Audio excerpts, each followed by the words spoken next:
అందరికీ నమస్తే. Welcome to okay TV. నేను మీ జర్నలిస్ట్ శ్రావ్య. తెలంగాణ రాష్ట్రం ఏర్పడినప్పటి నుంచి అంటే 10 సంవత్సరాలైంది.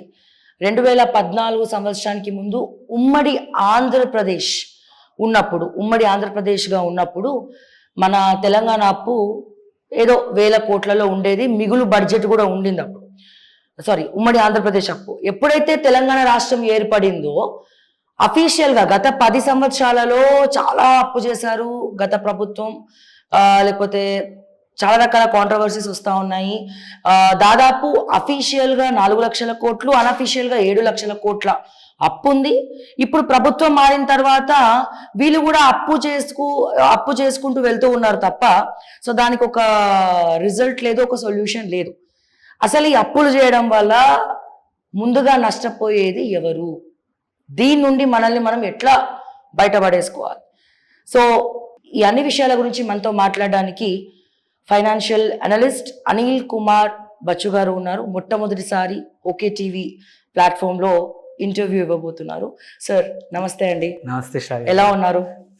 అసలు చాలా వీడియోస్ నేను మీవి చూస్తూ ఉంటాను అండ్ కొన్ని సందర్భాల్లో నాకు అనిపిస్తూ ఉంటుంది మీరు చాలా ఐడియాస్ ఇస్తూ ఉంటారు. లైక్ డబ్బులు సంపాదించడం ఎలా, ఫైనాన్షియల్ ఇన్వెస్ట్మెంట్స్ గురించి, ఫైనాన్షియల్ మేనేజ్మెంట్ గురించి, అది any topic, financial regarding any topic. చాలాసార్లు మీకు కాల్ చేయడం జరిగింది. మొత్తానికి ఓకే టీవీలో ఇలా మిమ్మల్ని ఇంటర్వ్యూ చేయబోతున్నాను. ఇది కూడా మన రాష్ట్రానికి సంబంధించినటువంటి ఒక ప్రశ్న మీ ముందుకు తీసుకొచ్చాను సార్. చెప్పండి, అంటే మన రాష్ట్రం అప్పు చాలానే ఉంది, లక్షల కోట్లు. అసలు ఇప్పుడు కాంగ్రెస్ అధికారంలోకి వచ్చినప్పటి నుంచి దాన్ని క్రాస్ అయిపోయినాం మనం. నాకు తెలిసి 10 లక్షల కోట్లు దాటిపోయి ఉండొచ్చు. 10 లక్షల కోట్లు కాదు, కానీ ఒకటి ఏంటంటే మాత్రం రాష్ట్రాలకి అప్పులు అనేది అవసరం అయిపోయింది. ఇది నా ప్రొఫెషన్ దో నేను పర్సనల్ ఫైనాన్స్ లో ఉన్నా కానీ నా సొంతంగా ఇంట్రెస్ట్ అనుకోండి, రాష్ట్ర బడ్జెట్లను చూడడము, రేపటికి ఎలా మనం జనరల్ గా ఒక చిన్న ఫ్యామిలీ రన్ చేసుకోవడానికి మనం ఒక బడ్జెట్ వేసుకుంటాము. నా శాలరీ ఇంత, నా ఖర్చు ఇంత అని వేస్తాము. మళ్ళీ రేపటికి ఎలా అనే క్వశ్చన్ కంపల్సరీ. నేను ప్రతిరోజు నా క్లయింట్స్ ఇండివిజువల్సే కాబట్టి. బట్ రాష్ట్రాల పరిస్థితి ఎవరు చేస్తారు ఇది అంటే అనేది ఎప్పటికీ భయం వేస్తుంటుంది ఒక్కోసారి ఆలోచిస్తుంటే. అప్పుడప్పుడు అనలైజ్ చేస్తూ ఉంటాను. One of the important thing మీరు చెప్పినట్టు, మనం తెలంగాణ మన రాష్ట్రం. మన రాష్ట్రంలో ఫామ్ అయినప్పుడు యాక్చువల్లీ మనకి ఒక నెట్ పాజిటివ్. ఎందుకంటే మనకు ఒక పెద్ద అడ్వాంటేజ్ ఏంటంటే ఒక రాజధాని, ఫుల్ ఫ్లెడ్జ్ రెవెన్యూస్ ఉండి అన్ని కంపెనీస్ ఇక్కడ ఫామ్ అయి ఉంది, ఉన్న సిటీ దొరికింది మనకి. ఓకే, మన అంత మంచి ఒక అవకాశాన్ని వాడుకుని ఉంటే ఇవాళ మాత్రం 11 సంవత్సరాల తర్వాత చాలా బాగుండేది. బట్ ఏమైంది, ఫస్ట్ మొదట్లో బాగానే ఉండింది. మీరు అన్నట్టు అప్పుడు పెద్దగా నెట్ చూసుకుంటే అప్పులు ఎక్కువ లేకుంటే ఓన్లీ 13-14 వేల కోట్ల అప్పులు అంతే, విచ్ ఈస్ వెరీ లెస్. అక్కడ నుంచి అంటే ఒక రకంగా అంటే ఆ టైంలో ఉన్న బడ్జెట్ ప్రకారం మనం ధనిక రాష్ట్రం ఒకప్పుడు మన నెట్. అక్కడి నుంచి ఏమైంది, ఒక అప్పులు స్లోగా స్టార్ట్ అయ్యాయి. మీరు చూస్తే ఆ 10 సంవత్సరాల్లో దగ్గర అఫీషియల్గా, ఓన్లీ చెప్తున్నాను అఫీషియల్గానే, దగ్గర 2 రకాల అప్పులు ఉన్నాయి. దాని గురించి చెప్తాను. 2 రకం. ఫస్ట్ అప్పే ఇప్పటివరకు 11 సంవత్సరాలలో అఫీషియల్గా ఆర్బీఐ ద్వారా తెచ్చిన అప్పు దగ్గర 4 లక్షల కోట్లు 11 సంవత్సరాలలో. మళ్ళీ ఈ బీఆర్ఎస్ ప్రభుత్వం ఏదైతే, టీఆర్ఎస్ ప్రభుత్వం ఏదైతే వెళ్ళిపోయిందో 2023లో, అప్పటి వరకే దగ్గర 3,10,000 కోట్ల అప్పు అఫీషియల్గా గవర్నమెంట్ డబ్బులు తీసుకున్నారు, తెచ్చారు. దాని తర్వాత కూడా మన ఇప్పుడు ప్రభుత్వం కూడా ఏం తక్కువ లేదు. వాళ్ళు కూడా ఈ 18 నెలలలో దగ్గర 90,000 కోట్లు యాజ్ ఆన్ 18th జూన్, మొన్న జూన్ 18th వరకు కూడా 87,000 కోట్లు దగ్గర స్పెసిఫిక్ నంబర్ చూసినా సరే మనము ఎంత అంటే అక్యురేట్ నంబర్, మనం ఏదో గాల్లో మాట్లాడట్లేదు. ఈ నంబర్స్ కూడా అఫీషియల్ ఆర్బీఐ వెబ్సైట్ ద్వారా ప్రతి నెల ఎంత తెస్తున్నారు అనేది చూసుకుంటే కూడా ఈ ప్రభుత్వం వచ్చాక కూడా 18 నెలల్లో 87,327 కోట్లు అప్పు తెచ్చారు. ప్రతి నెల అప్పు తెస్తున్నాం. అంటే అప్పు మంచిది కాదా అంటే ఎస్, అవసరము, అప్పు అవసరము, కంపల్సరీ, కరెక్టే. కానీ అప్పు పెరుగుతున్నది. ఏదైతుందో వయబుల్ నుంచి అన్వయబుల్ లెవెల్కి పెరిగిపోతుంది. అంటే ఇప్పుడు మనము మన లెవెల్లో కూడా చూసుకుంటే పర్సనల్ లెవెల్లో ఇంతవరకే మేము అప్పు ఇవ్వగలుగుతామని చిన్న బ్యాంకే కానివ్వండి, పర్సనల్ లోన్కి వెళ్తే ఏదైనా ఏజెన్సీకి వెళ్ళినా వాడిని రీపేమెంట్ కేపబిలిటీ చూస్తాడు, నీకు ఎంత అప్పులున్నాయి అడుగుతాడు, ఎంత ఈఎంఐ ఉందని అడుగుతాడు. దాన్ని బట్టే మేము మీకు 5 లక్షల వరకే ఇవ్వగలుగుతాం ఆర్ 10 లక్షల వరకే ఇవ్వగలుగుతామని చెప్తాడు. అవును. సో మన రాష్ట్ర పరిస్థితి కూడా అలాగే ఉంది. ఏంటంటే ఒక ఎఫ్ఆర్బిఎం అనే బిల్ ఉంది, ఫిజికల్ రెస్పాన్సిబిలిటీ బిల్ ఏదైతే ఉందో దాని ప్రకారం ఏంటంటే మన రాష్ట్రం యొక్క జిఎస్డిపి అంటే గ్రాస్ డొమెస్టిక్ ప్రోడక్ట్ ఏదైతే ఉందో స్టేట్ అది అందులో 30% వరకు అప్పులు ఉండొచ్చు అని ఆర్బీఐ అంటే ఇర్రేషనల్గా ఇష్టం వచ్చినంత తెచ్చుకోకుండా ఒక లిమిట్ పెట్టుకుంది అనమాట. మనం కాన్స్టెంట్గా 3-4 సంవత్సరాల నుంచి ప్రతిసారి 30 దాటుతున్నాము ఓన్లీ అఫీషియల్ అప్పులతోటి. నేను అఫీషియల్ అప్పులు మాటికి చెప్తున్నాను ఎందుకంటే ఇది కొన్ని రాష్ట్రాలు అందులో మన తెలంగాణ, ఆంధ్ర, కొన్ని రాష్ట్రాలు ఏంటంటే అంటే ప్రజలనే అనుకోండి ఆర్బీఐని అనుకోండి మభ్య పెట్టాలని కావాలని కావచ్చు, లేకపోతే అవసరానికి కూడా ఏం చేశాయంటే ఆఫ్ ద బుక్స్ అనమాట. బేసికలీ అప్పులు ఏం చేశారు, డైరెక్ట్ చేయకుండా ఇండైరెక్ట్గా కార్పొరేషన్స్ ద్వారా. సో ఆ కార్పొరేషన్స్కి ఏం చేస్తారు, లోన్స్ కోసం ఐదర్ కొన్ని ల్యాండ్స్ ట్రాన్స్ఫర్ చేస్తారు, అది గవర్నమెంట్ స్టేట్ గవర్నమెంట్ కార్పొరేషన్స్. బ్యాంకుల ద్వారా కానీ, ప్రైవేట్ అప్పులు కానీ, బాండ్స్ ద్వారా మరి అవసరాలు ఉంటే ఇది మల్టిపుల్ స్టేట్స్, ఒక మన తెలంగాణనే కాదు ఆంధ్ర కూడా ఇందులో ఇంతకుముందు ఉన్న జగన్ ప్రభుత్వం కానీ ఇప్పుడున్న ప్రభుత్వం కానీ అంటే ఇందులో ఏ పార్టీ సంబంధం లేదు. అన్ని ప్రభుత్వాలు ఏం చేస్తున్నాయంటే ఆఫ్ ద బడ్జెట్లో కూడా, అందుకే 7 లక్షల కోట్లు అంటుంది ఏంటంటే ఇది కాళేశ్వరం కార్పొరేషన్లో ఒక నియర్లీ 1,40,000 కోట్లు నాకు తెలిసి లాస్ట్ 1.5 year బ్యాక్. ఇప్పుడు ఫ్రెష్ అప్పులు ఎంత ఉన్నాయో తెలియదు విత్ ఇంట్రెస్ట్, ఎందుకంటే మనం ఎప్పుడో కట్టాల్సింది ఇంట్రెస్ట్ ప్రతి నెల నియర్లీ 8-9 వేల కోట్లు ఇంట్రెస్టే పోతుంది. ఎందుకంటే అది తెచ్చింది 8% ఇంట్రెస్ట్తో తెచ్చారు. అది ఎక్కడి నుంచి వస్తాయి, కంపల్సరీ దానికి స్టేట్ గవర్నమెంట్ సావరెన్ గ్యారంటీ ఇచ్చారు. అంటే అఫీషియల్గా లెక్క ప్రకారం యాక్చువల్లీ మధ్యలో కొన్ని రోజులు కాంట్రవర్సీ కూడా జరిగింది. ఆర్బీఐ ఏమంటే ఈ అప్పుల్ని కూడా మీ మెయిన్ అప్పుల్లో కలిపేస్తాము అనగానే కలిపి ఉంటే ఆ ఎఫ్ఆర్బిఎం లిమిట్ 30% అన్నాను కదా, అది 40 అయిపోయేది. అంటే కొత్త అప్పులు ఆ సంవత్సరంలో ఏం పుట్టేవి కావు. సో అందుకోసం ఏంటంటే మళ్ళీ పోయి రిక్వెస్ట్ చేసి అది చేస్తే వాటిని కన్సిడర్ చేయలేదు కాబట్టి కొత్త అప్పులు పుడుతున్నాయి 3 సంవత్సరాల నుంచి కూడా. సో ఇప్పుడు కొత్త అప్పులు పుట్టాలంటే 2 మార్గాలు. ఒకటి ఆబ్వియస్లీ మన ఈ జిఎస్డిపి పెంచుకున్నాం అనుకోండి అవకాశం ఉంటుంది, ప్లస్ కొంచెం అప్పులు తక్కువ తెచ్చుకున్నా కట్టేస్తా పోతా ఉన్నా చేయొచ్చు. కానీ దీంట్లో ఏదైనా మంచి మార్గం అంటే మంచి దారి కనబడుతుందా అని మీరు అడిగితే లేదు. ఈ ప్రభుత్వం వచ్చింది, క్రిటిసిజం జరుగుతుంది ఏమని, వీళ్ళేమి వాళ్ళు అంత అప్పు చేసి వదిలేశారు, మాకు మొత్తం చిప్పకూడు అంటే ఖాళీ చిప్పిచ్చారు, ఏం చేయాలని మన ఇప్పుడు సీఎం గారు కూడా అంటా ఉన్నారు, ఏం చేయాలా ఏం లేవు, ఎక్కడ పోయినా అప్పులు పుడతలేవు అనే పరిస్థితి వచ్చింది. దానికి తోడు వాళ్ళు తీసుకున్నటువంటి మేనిఫెస్టో లాస్ట్ టైం చాలా హెవీగా ఉంది.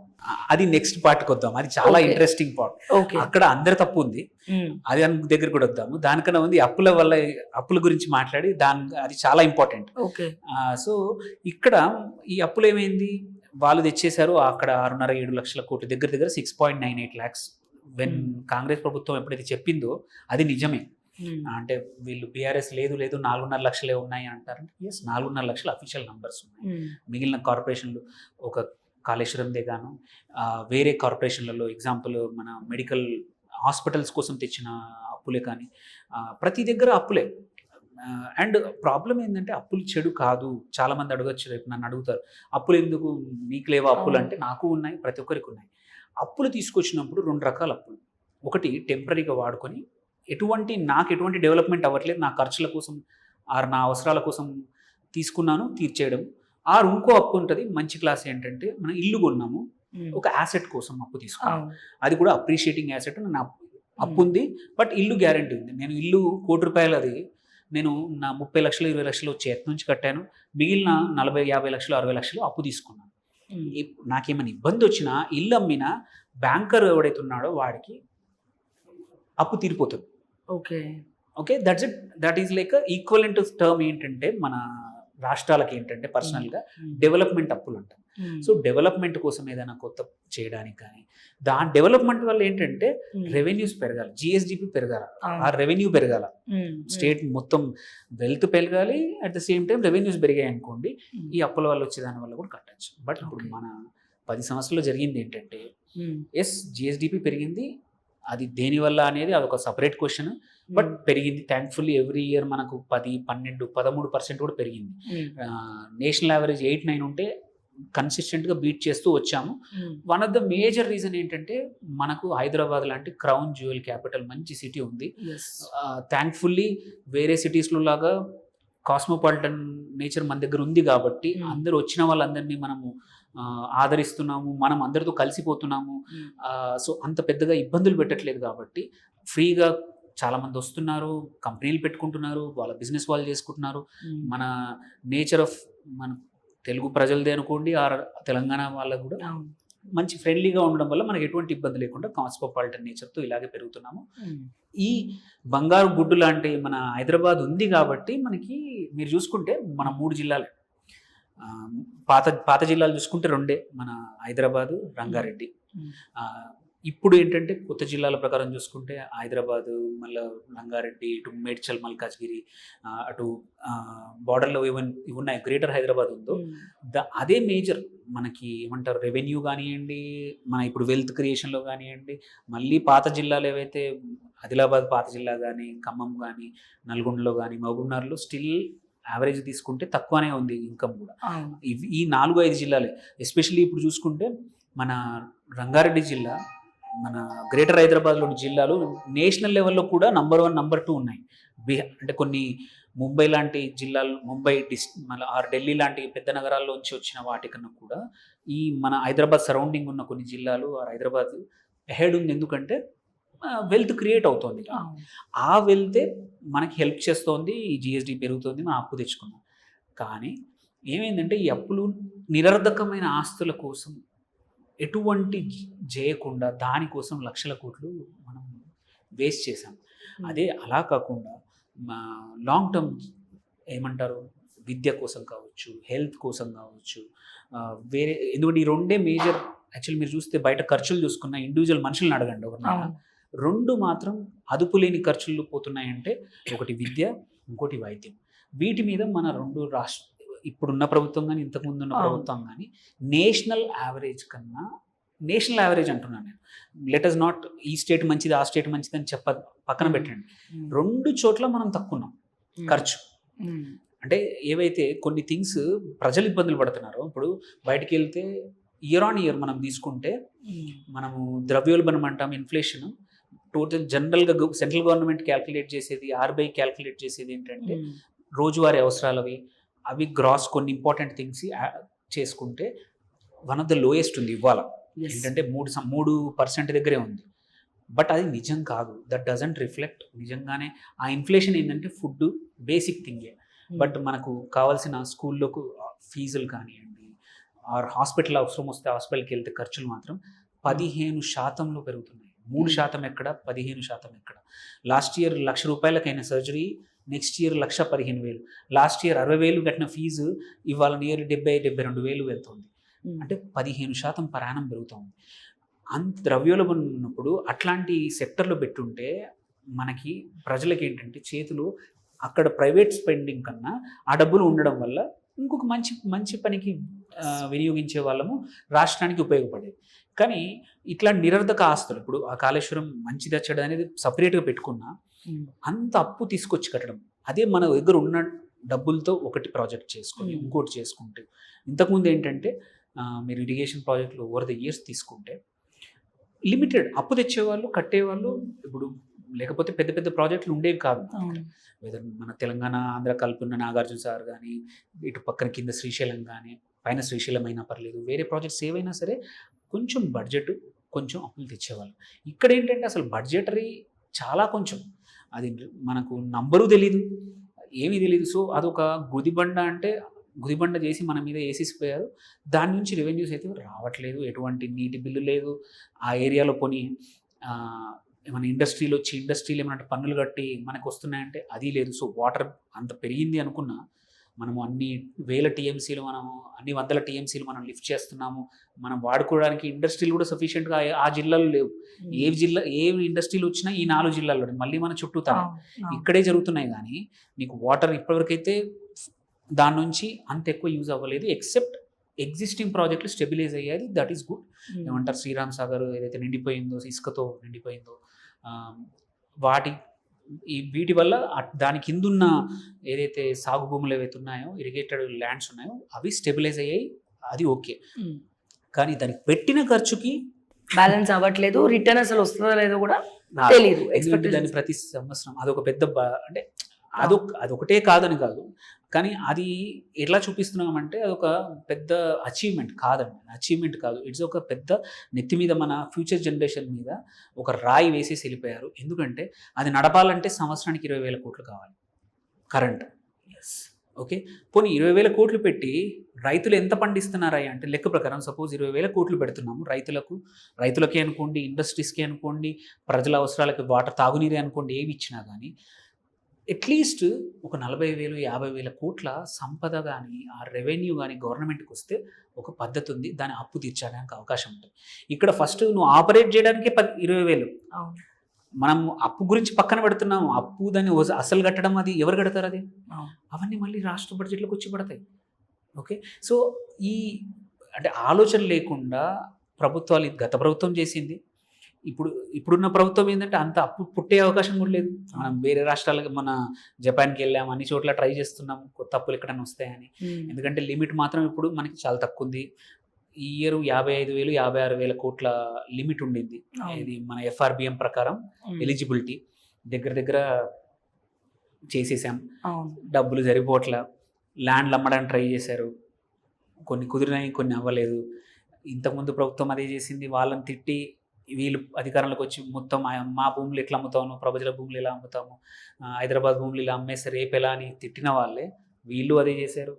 ఎందుకంటే అవసరం అట్లా అంటే వాళ్ళని తిట్టారు వీళ్ళని అన్నారనే కన్నా పక్కన పెడితే ప్రభుత్వాలకి ఖర్చులు ఎక్కువైపోయాయి, రెవెన్యూస్ మినిమం. దెన్ మీరు ఇంతకుముందు అన్నారు అందరికీ ఫ్రీగా ఇస్తున్నారు, సంక్షేమ పథకాలు, ఉచిత గ్యారంటీలు. అదే మేజర్. మన రేపు దేశం బాగా, అంటే దేశానికి ఉన్న థ్రెట్స్ చూసుకుంటే ఏంటంటే కొన్ని థ్రెట్స్లో మనం ఎప్పుడు టెర్రరిజం అంటాం. అది ఒక మేజర్ టెర్రరిజంది. ఏమంటారు, మన అందరి మధ్యలో గొడవలు కానీ ఇవన్నీ పక్కన పెడితే అదొక మేజర్ థ్రెట్. కానీ దానికన్నా పెద్ద థ్రెట్ ఏంటంటే ఇట్లాంటి అంటే అన్అకౌంటెడ్ బడ్జెట్ లేకుండా, ఇప్పుడు ఎగ్జాంపుల్ మన ఇండివిజువల్ లెవెల్లో కూడా లెట్సే నాకు ఒక మంచి ఫోన్ ఇష్టం, ఆర్ మంచి వాచ్, లగ్జరీ వాచ్ ఇష్టం, ఆర్ నాకు ఎన్ని సంవత్సరాల నుంచి ఏదో దేశం విజిట్ చేయాలని ఉంది, ఆ టూర్ హాలిడే ఉంది, ఆర్ ఏదో ఒక లగ్జరీ అది లేకుండా మనం బతకగలుగుతాం. అట్లాంటి వాటికి కూడా మనం ఒక చిన్న బడ్జెట్ వేసుకుంటాం. అరే ఒకేసారి నా వల్ల కాదు, 2 లక్షలు అవసరం, ఈ సంవత్సరం ఒక 50,000 ఏమైనా బోనస్ వస్తే ఒక 50,000 అలా వేసుకొని నేను కట్టేస్తాను. ఆర్ సగం నా దగ్గర ఉన్నాయి, సగం నేను అప్పు తెచ్చుకొని మెల్లి కట్టుకుంటాను అని చిన్న వాటికి కూడా వేసుకుంటాం, అంటే ప్రతి ఖర్చుకి. ఓకే, అలాగే ఇట్లాంటి పరిస్థితి పెద్ద రాష్ట్రాల పరిస్థితి ఏంటంటే ఈ సంక్షేమ పథకాలకి ఎటువంటి బడ్జెటరీ అలొకేషన్ లేకుండా అనౌన్స్ చేసి పడేస్తున్నారు. రేపు రియాలిటీ వచ్చి ప్రభుత్వం నిజంగానే వచ్చారు, వాళ్ళు చేసిన ఫ్రీబీస్కి చూస్తే అక్కడ ఏమీ లేవు ఇద్దామంటే. పబ్లిక్ కూడా అలాగే అదే మైండ్ సెట్ తో ఉన్నారు, లేకపోతే ఓట్లేమో అని అంటున్నారు. ఎక్స్పెక్టేషన్స్. సో రాజకీయ నాయకులకు కూడా వేరే ఆప్షన్ లేకుండా అయిపోయింది. అందుకోసమే ఇప్పుడు వచ్చే ప్రభుత్వం వీళ్ళు కూడా ఈ 18 నెలల్లో 87,000 కోట్లు, అంటే నియర్లీ 6,000 5,000 కోట్లు ప్రతి నెల. మీరు చూసి కన్సిస్టెంట్ జనవరిలో వచ్చారు వాళ్ళు, 24 జనవరిలో 3,000 కోట్లతో మొదలైంది వాళ్ళ అప్పుల జర్నీ. ప్రతి నెల 3,000 మార్చికి వచ్చేవరకు 7,700 కోట్లు. మళ్ళీ కొత్తగా ఫ్రెష్గా అక్కడికి మార్చిలో అయిపోతుంది, మళ్ళీ ఏప్రిల్ నుంచి మొదలవుతుంది కదా, అక్కడి నుంచి మళ్ళీ 4,000 8,000 కన్సిస్టెంట్గా యాజ్ రీసెంట్లీ యాజ్ ఈ మంత్ జూన్ 25th 2025లో కూడా ఇవాళటి వరకు, అంటే 18th వరకు 8,500 కోట్ల ఈ నెలలో, ఓన్లీ ఇదే మంత్ ఫస్ట్ 18 డేస్లో 8,000. రైతు భరోసా కోసం రిలీజ్ చేస్తారు, రైతు భరోసా రిలీజ్ చేస్తారు. సో ప్రతి ఖర్చుకి ఏదో ఒక ఫ్రెష్ అప్పు చేయాల్సిన పరిస్థితి వస్తుంది. శాలరీలు ఇవ్వాలన్నా, ఏ స్కీమ్ చేయాలన్నా ఇది ఎన్ని రోజులు వైబుల్, అంటే అది వాళ్ళ కంపల్షన్. మనం ఇప్పుడు ఈ ప్రభుత్వాలను తప్పు పడదాం, తప్పు ఉంది, పాత ప్రభుత్వం ఈ ప్రభుత్వం ఉంది, అది సపరేట్, కానీ కంపల్షన్స్ తప్పట్లేదు. మొన్న రీసెంట్ గా 4,500 కోట్ల రూపాయల బాండ్స్ కూడా తాకట్టు పెట్టడం జరిగింది. Yes, ఆప్షన్ కి. అయితే అందులో వేరే రాష్ట్రాలు కూడా ఉన్నాయి. అవును. 8,500 కోట్ల బాండ్స్ అయితే దాంట్లో 4,500 తెలంగాణవి. yes. ప్రతి నెల ఇప్పుడు ఎట్లా అంటే రిక్విజిషన్స్ ఇస్తా ఉంటారు ఆర్బీఐకి. ఇది ఒక అవసరం అయిపోయింది. ప్రతి వారం ఒక యావరేజ్గా 1000 కోట్లు అప్పు తెస్తుంది ప్రభుత్వం. వారానికి 1000 అంటే మీరు డివైడెడ్ బై 7 వేసుకోండి. రోజుకి నియర్లీ 150 కోట్ల ఫ్రెష్ అప్పు. దట్ ఈస్ అ మినిమం మనం చేసుకుంటున్నాము. 18 నెలలు అంటే 18,87,000 కోట్లు అంటే only this is only one official RBI అప్పే. ఇది కాకుండా కార్పొరేషన్లు ఎన్నో ఉన్నాయి. కార్పొరేషన్లు అన్ని రకాల కార్పొరేషన్లు ఉన్నాయి. అవి కూడా అవేంటంటే కొంచెం నాన్ ట్రాన్స్పరెంట్ ఉంటాయి. ఇవంటే ట్రాన్స్పరెంట్గా రిలీజ్ చేయాలి. అప్పుడు జరిగినప్పుడు బీఆర్ఎస్ ప్రభుత్వం చేసిన ఈ బయటపడ్డాక ఆ రిటర్న్స్ ఏమైనా కూడా అర్థం కాదు, లెక్కలు చెప్పారు. కార్పొరేషన్ మీరు యాక్చువల్లీ ఏంటంటే ఇంకొక ఇష్యూ చూస్తే మీరు most of the corporations financials వెతుకుతామని మీరు వెతికితే లాస్ట్ 5 years 6 years నుంచి కూడా ఆడిటింగ్ చేయించరు. చేస్తే ఓపెన్ పెట్టాల్సి వస్తుంది మీరు. ఎందుకంటే ప్రతి కార్పొరేషన్ ఏమంటారు కంపల్సరీ ఆడిటింగ్ చేసేసి ఫైనాన్షియల్స్ ఏమున్నాయి, అప్పులు ఎన్ని ఉన్నాయి, ఆస్తులు ఎన్ని ఉన్నాయి, రెవెన్యూ ఏంటి, ఎఫ్డీస్ ఎన్ని ఉన్నాయి, అవన్నీ కంపల్సరీ ఫైలింగ్ చేయాలి. బికాజ్ ఇది గవర్నమెంట్ కార్పొరేషన్ అయినా సరే ప్రభుత్వ రంగ సంస్థ అయినా కంపల్సరీ మన కంపెనీ ఏదైతే ఉందో company department of corporate affairs ఏదైతే సెంట్రల్ లెవెల్లో ఉందో ఫైలింగ్ చేయాల్సి వస్తుంది. వాళ్ళు చేయరు. ఎందుకంటే ఎవరికి ఓనర్షిప్ లేదు. అదే ఒక చిన్న ప్రైవేట్ లిమిటెడ్ కంపెనీ ఒక 2 ఏళ్ళు ఫైల్ చేయకపోతే వాడి ఇంటి మీదకి వచ్చేస్తారు. ప్రభుత్వం ఓని పట్టుకోవాలి. అందరూ ఐఏఎస్ ఆఫీసర్లు వాళ్ళే డైరెక్టర్స్, మేనేజింగ్ డైరెక్టర్లు చూసుకుంటే పెద్ద వాళ్ళు. అండ్ ఇన్ని సంవత్సరాల లెక్కలే లేకపోతే క్లారిటీ ఉండదు. కొన్నిసార్లు మాత్రమే ఎవరైనా ఇన్సైడర్ ఏమైనా ఇన్ఫర్మేషన్ ఇస్తే తప్ప ఈ అప్పులు ప్రభుత్వ రంగ సంస్థల అప్పులు బయటికి రావట్లేదు. సో అవి కలిపితే కంపల్సరీ ఇప్పుడు 7 లక్షల కోట్లు ఎప్పుడో దాటేసింది. 10 దాటకపోవచ్చు, బట్ 8-8.5 లక్షల వరకు అయితే ఉండే అవకాశాలు ఉన్నాయి. అఫీషియల్గానే ఈ నంబర్స్ పెద్ద నంబర్స్ కనబడుతున్నాయి ఆర్బీఐ ద్వారానే. అండ్ రెవెన్యూ మార్గాలు కూడా మూసుకుపోయాయి. నిన్న క్యాబినెట్ చర్చ జరిగింది. సో క్యాబినెట్లో ఫైనాన్షియల్ మేనేజ్మెంట్ ఎవరన్నా అద్భుతమైనటువంటి సలహాదారులు మీలాంటి గురించి ఉన్నారా? సలహాదారులని రిక్రూట్ చేసుకోవాలి అంటే అప్పు నుంచి బయటపడడం ఎలా? సో ఇటువంటి కాన్సెప్ట్స్ తోటి తెలంగాణ ప్రభుత్వం నిన్న మరి క్యాబినెట్ లో చర్చ పెట్టినారట. ఉండాలి, మొత్తం అప్పుల కుప్పలుగా మారిపోయింది కదా, ఎట్లా జనరేట్ చేయాలి రెవెన్యూ అనే దానిపైన. సో ఏ రకంగా చూడొచ్చు అంటారు ఈ పరిస్థితి? అది చాలా అంటే అది ఏంటంటే మంచి పద్ధతే. ఎవరైనా కన్సల్టెంట్లను తీసుకొని వచ్చి ఒకసారి చూసి ఒక రిపోర్ట్ జనరేట్ చేసుకుని, కానీ ఏంటంటే వినేది ఎవరు? రియాలిటీ చాలా డిఫరెంట్ ఉంది. ఎందుకంటే మీరు అన్నారు ప్రజలు కూడా ఎక్స్పెక్టేషన్స్ అయిపోయాయి అంటే ప్రతిదానికి ఫ్రీగా అలవాటు పడిపోయాం. సో ఫ్రీ అనేది ఎక్కడి నుంచో రావట్లేదు.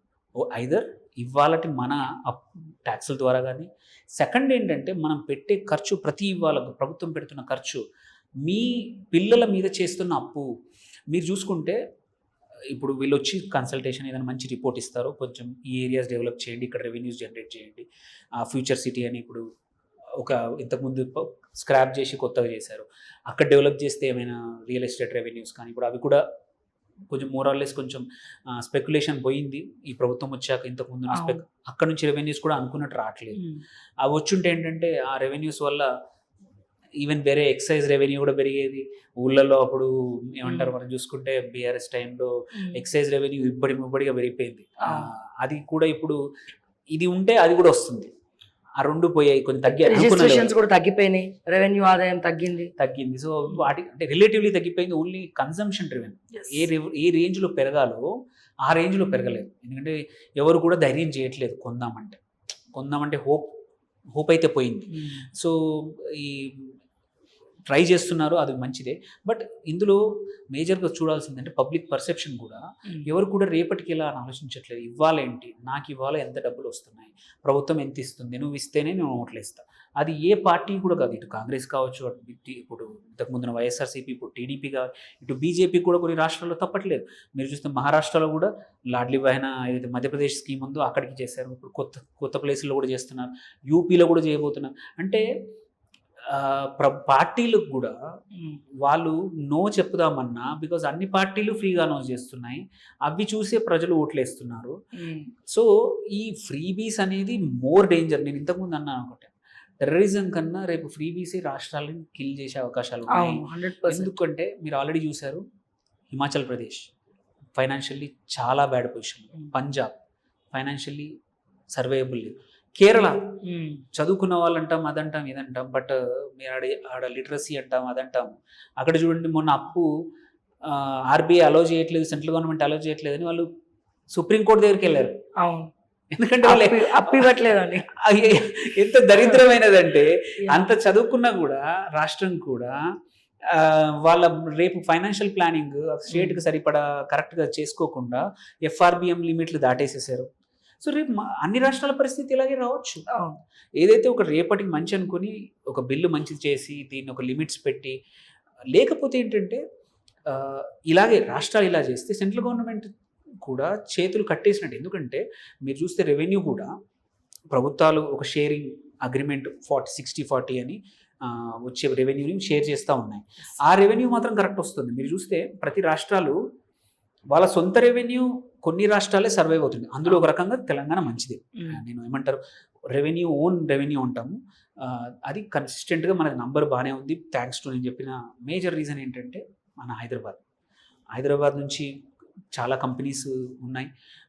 సో దానివల్ల రెవెన్యూ అనేది వెదర్ ఇండివిజువల్ రెవెన్యూ కావచ్చు, డైరెక్ట్ ట్యాక్సెస్ కావచ్చు, ఇండైరెక్ట్ ట్యాక్సెస్ కూడా ఏదైతే కేంద్ర ప్రభుత్వం నుంచి వచ్చే షేర్ కరెక్ట్గా వస్తుంది. ఓకే, కానీ పెరిగేది మన వేరియబిలిటీ ఉందంటే మీరు అన్నట్టు ఈ రిజిస్ట్రేషన్ రెవెన్యూస్ ఇవి మాత్రం అన్సర్టైన్గా ఉన్నాయి. సో అవి పెరగట్లేదు అనుకున్న రేట్ల ప్రకారం. అవి పెరిగితే మాత్రం మంచిదే.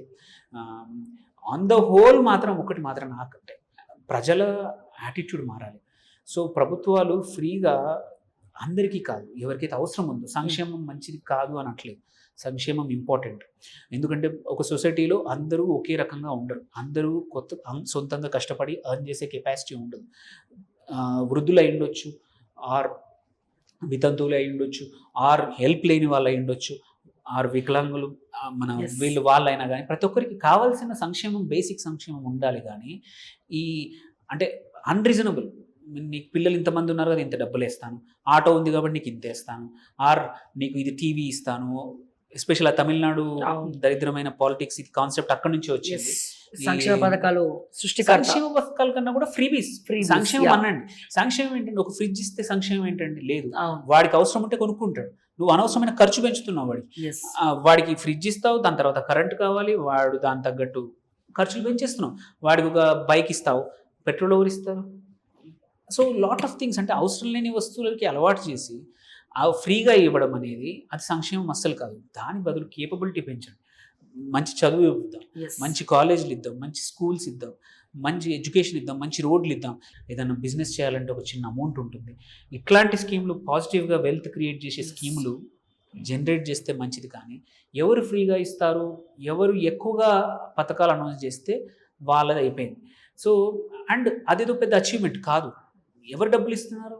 అదేమి ఏ ప్రభుత్వమైనా సరే, అటు బీజేపీ కావచ్చు, ఇటు తెలంగాణ కాంగ్రెస్ కావచ్చు, ఎవరైనా మన డబ్బులే మనకి ఇస్తున్నారు. ఓకే, మన డబ్బులు ఎలా ముక్కుపిండి జిఎస్టీ అనుకోండి, are indirect taxes, direct taxes, అన్ని రకాల ట్యాక్సెస్ కూడా ఆర్ వీటి ద్వారానే వసూలు అవుతున్నాయి. అవే మళ్ళీ ఇస్తున్నారు, లేదంటే అప్పు తెస్తున్నారు.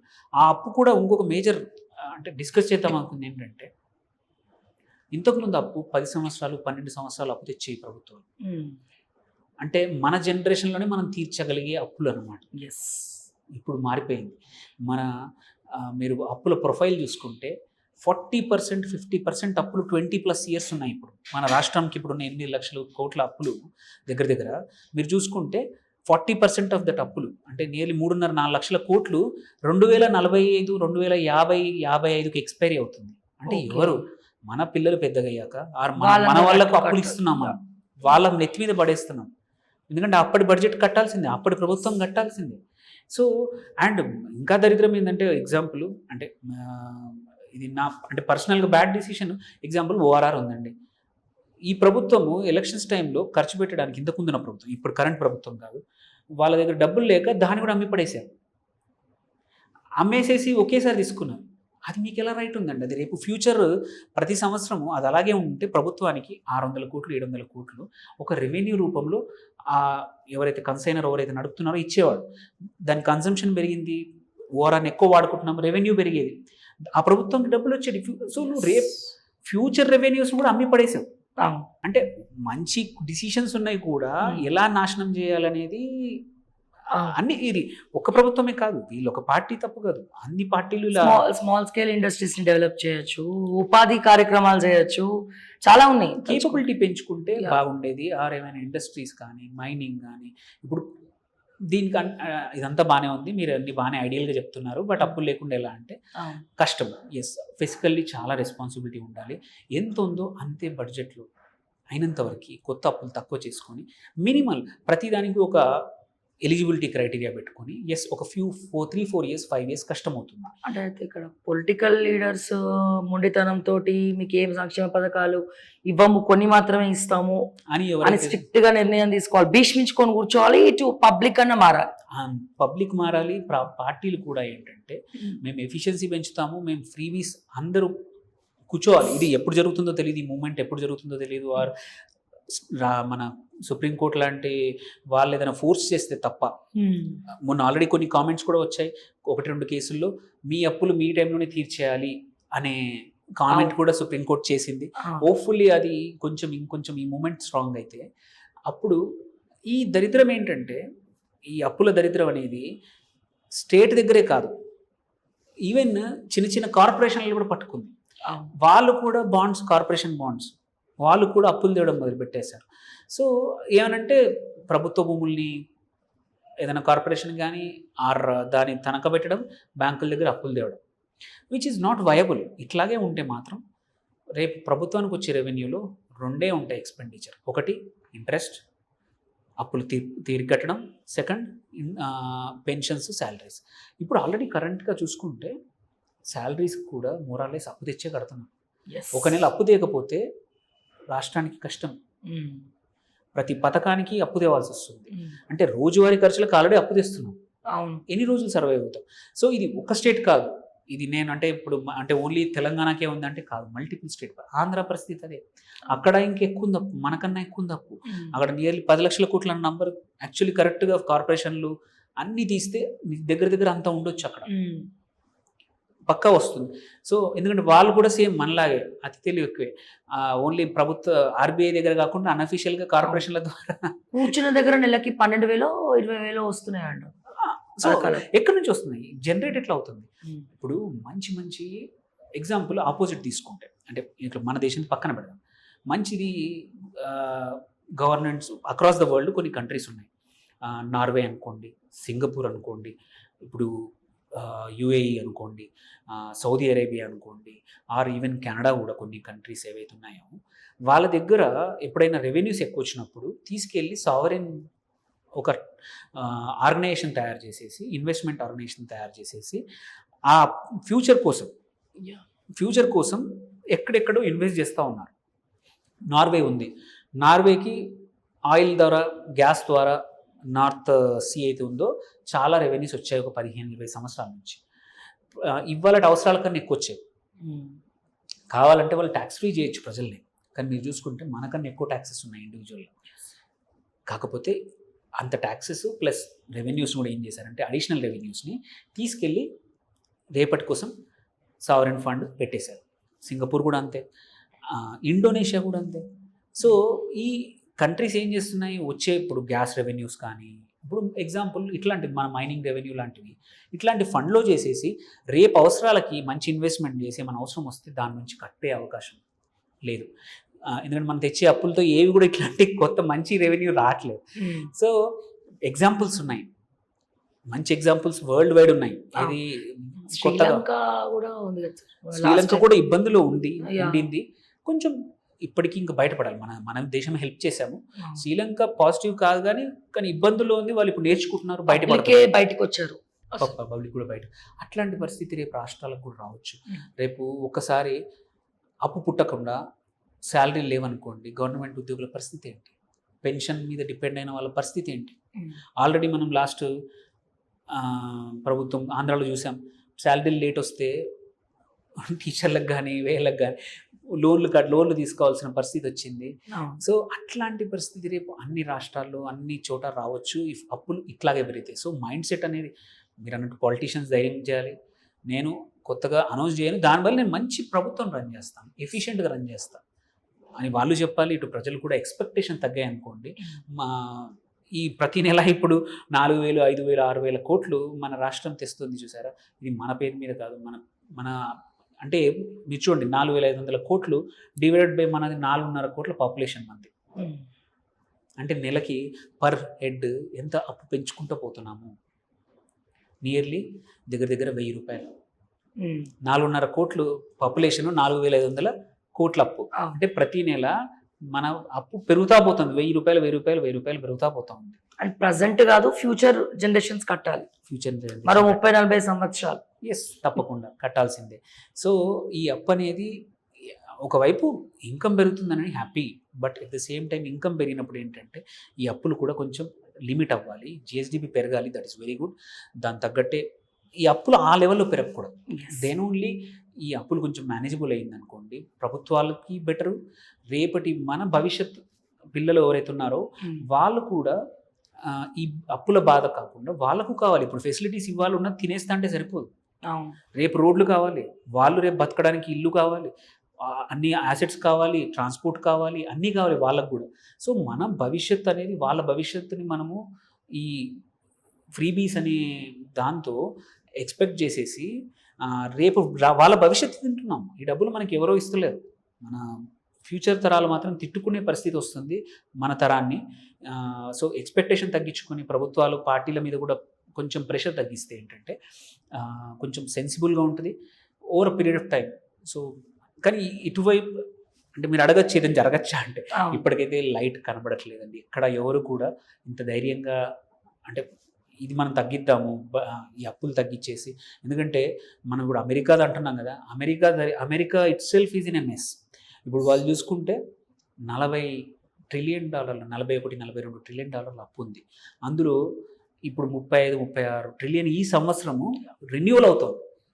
వాళ్ళకు కూడా ఇప్పుడు ఈ బాధ, ఎందుకంటే ఇంతకుముందు అప్పు తీసుకున్నప్పుడేమో 1.5%, 2% దగ్గర తెచ్చారు. అది మేనేజబుల్ ఉండింది. ఒక $700 బిలియన్ ఇంట్రెస్ట్ కడుతుండేవాళ్ళు, ఆర్ 1 ట్రిలియన్ కడుతుండే, తగ్గి ఇప్పుడు ఇంట్రెస్ట్లు పెరిగాయి అక్కడ కూడా.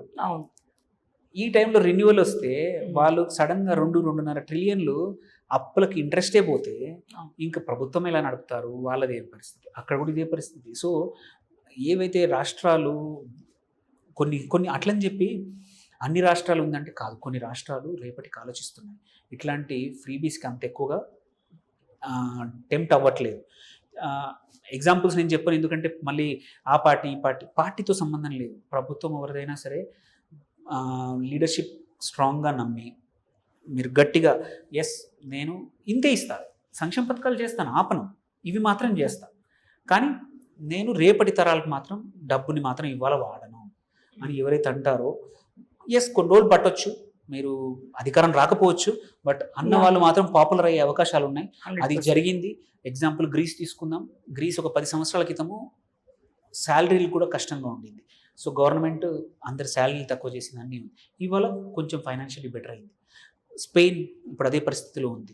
సో ఎప్పుడో ఒకప్పుడు కాస్ట్ కటింగ్ జరగాల, ఇది బడ్జెట్లు అయితే కానీ ఇది ఒక అంటే ఆలోచించాల్సిన విషయం అని మాత్రమే డిస్కస్ చేస్తున్నాం తప్పించి ఎవరు క్రిటిసైజ్ అవ్వడం కన్నా కూడా ఈ మనుషుల మైండ్ సెట్ మారాలి, ప్రభుత్వాల మైండ్ సెట్ మారాలి, పార్టీల మైండ్ సెట్ మారితే తప్ప అప్పులు అనేది మేజర్ టెర్రరిజం కన్నా డేంజర్ ఉండేది ఇది నా ఉద్దేశంలో. అంటే సంబడి డబ్బుల గురించి మాట్లాడే వాళ్ళ వ్యక్తిగా దీని మీద ప్రజల్లో కూడా మార్పు రావాలనేది నా ఉద్దేశం. సో దీనికి 1 స్టాప్ 1 సొల్యూషన్, మార్పు రేపటి కోసం, తప్పకుండా రేపటి తరం కోసం మారాల్సినటువంటి అవసరం ఉంది. Thank you sir, thank you so much. So విన్నారు కదా ప్రజలారా, సో దయచేసి మేము కమ్యూనిటీలో పోల్ కూడా పెడతాము, అండ్ అలాగే దీని మీద కమెంట్స్ రూపంలో మీ అభిప్రాయాలని కూడా తెలియజేయండి. మనం ఎలా అయితే కరోనా వచ్చింది, సెల్ఫ్ క్వారంటైన్లో మనం ఉన్నామో, సో ఈ సంక్షేమ పథకాలు వద్దురా అంటే సంక్షేమ పథకాలను కూడా అనం, ఉచితాలు వద్దు. దేనికోసం? రేపటి కోసం, రేపటి భవిష్యత్తు కోసం. ఇప్పటికే తెలంగాణ అప్పుల కుప్పగా మారిపోయింది. సో దీనికంటూ సొల్యూషన్ లేదు. సో సెల్ఫ్ క్వారంటైన్కి మించిన సొల్యూషన్ లేదు. సో అట్లాగే ప్రభుత్వం కూడా అంటే ఏ పార్టీ వచ్చినా రాజకీయ నాయకులు కూడా మేనిఫెస్టోలో ఉచిత పథకాలు పెట్టద్దు. మీరేమైనా సంక్షేమం ఇచ్చేది ఉంటే విద్య వైద్యానికి మించినటువంటి సంక్షేమం లేదు. అండ్ అలాగే కొంతమంది సార్ చెప్పినట్టు కూడా వృద్ధులు అండ్ అలాగే వికలాంగులు ఎవరైతే ఉన్నారో సో వాళ్ళకి ఇస్తే బాగుంటుంది. అండ్ అలాగే మీ అభిప్రాయ సూచనలు కూడా తెలియజేయండి. మరిన్ని అప్డేట్స్ కోసం చూస్తూనే ఉండండి ఓకే టీవీ. అంటిల్ దెన్ నేను మీ జర్నలిస్ట్ శ్రావ్య. Thank you.